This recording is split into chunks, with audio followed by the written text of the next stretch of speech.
Welcome, and we have been studying the central limit theorem, law of large numbers, and talking about sampling distributions, right? And all of that is our first step towards starting statistical inference. Okay, so again, the overall idea of the course, and you're probably sick of this diagram, but I need to draw it because it's extremely important, is we have this population that we need to know something about. Okay, maybe it's a particular parameter, maybe it's something else, but anyway, what we do is we take a piece of the population and we call that the sample. Okay, and what we do is we do some work with the sample, so maybe we get, the sample mean, other things, don't really know what we get what we can get, and then what we try to do is with the sample make some conclusion about this larger group of this population, right? So maybe we're trying to estimate the mean, for instance, and so that's the overall goal of the course. And now we can finally start that journey because we have our theoretical cornerstones met: the central limit theorem and the law of large numbers. Okay, so but the next question is, well, how, right? We don't really have any mechanisms other than the CLT to use, and maybe the central limit theorem is all we need. Boom, done. We can move on with our life.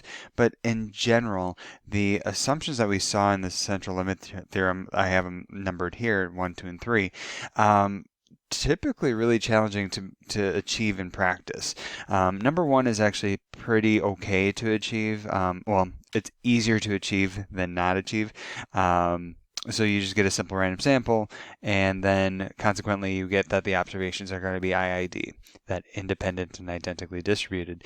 Having known mean, population mean, and population standard deviation is a little bit more challenging. Finiteness isn't so bad, but the known part, that one is a little tricky. And then this third one, that's perhaps the trickiest of all.